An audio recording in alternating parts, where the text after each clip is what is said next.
मजनूपति, अब तो हद हो गई। ठान कर बैठे हो क्या कि जिंदगी में सुधरना ही नहीं है? अरे बेबी, मैंने क्या किया? मैं तो बस उसकी मदद कर रहा था।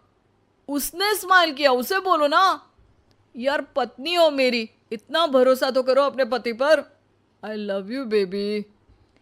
पति पर भरोसा है, लेकिन उसके अंदर के मजनू पर नहीं है। अब इतने क्यूट पति को तुम्हें संभाल कर तो रखना ही पड़ेगा ना।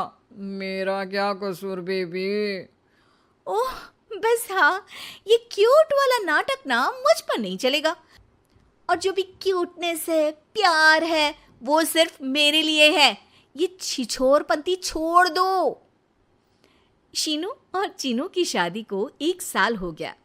दोनों की है तो लव मैरिज, और दोनों के बीच लव भी बहुत है। लेकिन उस लव की ट्विस्ट कुछ अलग ही है, जो आप देख ही सकते हैं। ओए, छिछोरा मत बोलो। इज्जत बहुत है, किसी से भी पूछ लो। अगर कोई मुझे छिछोरा बोल दे तो। हाँ हाँ, बस सब जानती हूँ मैं। इस पर शीनू किलसते हुए किचन में चली जाती है, जिसे देखकर चीनू भी हंसते हुए उसके पीछे पीछे चल देता है। क्या है, पीछा क्यों कर रहे हो? अरे, अपने घर में घूम रहा हूं। तुम मेरे आगे आगे क्यों चल रही हो? उफ़ो, परेशान करके रखा है। देखना, एक दिन रोओगे मेरे लिए, फिर मेरी कदर मालूम होगी।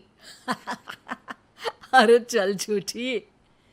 इसी तरह दिन बीतते हैं और दोनों की नोक झोंक के साथ हंसी खुशी लाइफ चल रही होती है। एक दिन दोनों शॉपिंग के लिए मॉल जाते हैं। आज देखो कैसे तुम्हारी जेब खाली कराती हूँ। अरे, मेरी जेब में तो कुछ है ही नहीं, खाली क्या करोगी? अकाउंट में तो है ना? अरे ठीक है, जा शीनू जा, जी ले अपनी जिंदगी। मैं वॉशरूम होकर आता हूँ। चीनू वहाँ से चला जाता है और शीनू ज्वेलरी शॉप में जाती है, लेकिन वहाँ कोई भी उसकी बात तक सुनने को तैयार नहीं होता। अरे यार, मैं भी कस्टमर हूँ, मुझ पर कोई ध्यान क्यों नहीं दे रहा? इतने में चीनू भी वहाँ आ जाता है। करा लिया अकाउंट खाली? कहाँ? देखो ना, कोई मेरी बात तक नहीं सुन रहा, सब बिजी हैं। ऐसा क्या? Excuse me, can you please? Chinu के इतना बोलते ही अटेंडेंट तुरंत उसके पास आ जाती है, जिसे देखकर शीनू हैरान रह जाती है। हैरान तो ऐसे हो रही हो जैसे अपने पति को जानती ही नहीं। हाँ हाँ, बिल्कुल, मजनू को कैसे भूल सकती हूँ? पर मजनू अब शादीशुदा है, ये मत भूले। शीनू अपनी शॉपिंग कंटिन्यू करती है और कुछ देर बाद सारी शॉपिंग खत्म करके दोनों कॉफ़ी पीने जाते हैं, जहाँ चीनू को रिया मिलती है, जो मिलती ही चीनू को गले लगा लेती है। ओह हाय चीनू, कितने टाइम बाद देखे। आज भी बिल्कुल वैसे ही क्यूट हो, जिसे देखते ही दिल फिसल जाए। इस पर चीनू शीनू को देखकर तुरंत रिया को दूर करते हुए कहता है। अरे रिया, मीट माय वाइफ शीनू। और शीनू, ये रिया है, कॉलेज फ्रेंड। अच्छा, शादी कर ली? ओके, मैं चलती हूँ, बाय। हाँ, कॉलेज के मजनू, सब जानती हूँ कौन सी फ्रेंड है। वैसे वो मजनू वाली हरकतें आज तक बंद नहीं हुई ना। गले तो देखो कैसे लगाया था, जैसे उसकी पर्सनल प्रॉपर्टी हो। भूलो मत, तुम सिर्फ मेरी प्रॉपर्टी हो, और इस प्रॉपर्टी पर किसी ने नजर डाली या तुमने किसी को देखा भी तो दोनों की आंखें नोच लूंगी। ऐसा बोल शीनू गुस्से में वहां से चली जाती है, लेकिन इस बार चीनू उसके पीछे नहीं जाता। अरे, बिना कुछ करे सुना गई, अपने आप आएगी वापस।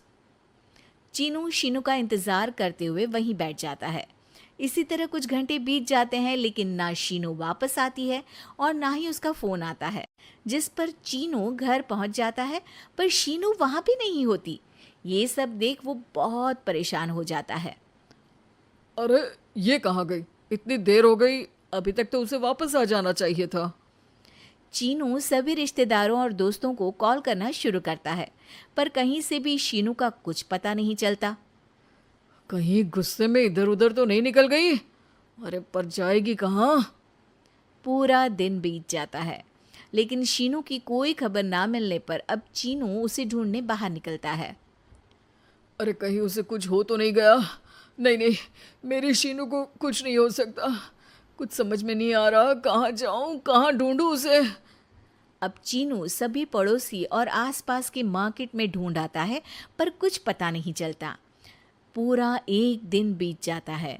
चीनू परेशान होकर आसपास के सब अस्पताल में भी चेक करने लगता है, लेकिन हर जगह से हताशा ही मिलती है। मैंने क्या कर दिया? वो मुझे अच्छे से जानने के बाद भी मुझसे कितना प्यार करती है, और मैंने इस मजाक मस्ती में अपने प्यार को खो दिया। गुस्से में न जाने क्या कर बैठी होगी। अब उसे कैसे बोलूं कि मैं उससे कितना प्यार करता हूँ। लगता है मुझे पुलिस कंप्लेंट करनी चाहिए। चीनू के ऐसा बोलते ही उसके पीछे से आवाज आती है। कहा था ना, एक दिन मेरे लिए रोओगी तुम मजनू जी। पता चल गई ना पत्नी की कदर। शीनू को देखते ही चीनू तुरंत उसे गले लगा लेता है। कहाँ थी तुम? पता भी है मेरा हाल क्या हो गया? अगर मुझे टेंशन में कुछ हो जाता तो? वैसे तुम थी कहाँ? चल झूठे, तुम्हें कुछ नहीं होता। वैसे मैं रिया के घर थी। आखिर तुम्हें सबक जो सिखाना था, इसीलिए उसे अपने प्लान में शामिल किया, और आगे का हाल तो तुम जानती ही हो। तुम पागल हो, बिल्कुल पागल। ऐसा कौन करता है? जान निकाल दी। दोबारा कभी भूल कर भी ऐसा करने की सोचना भी मत, नहीं तो मैं क्या करूंगा मुझे भी नहीं पता। हाँ हाँ, मेरे मजनू पति, तुम भी दोबारा मेरे अलावा किसी दूसरे के सामने ये मजनूगिरी मत दिखाना। बुरा लगता है यार।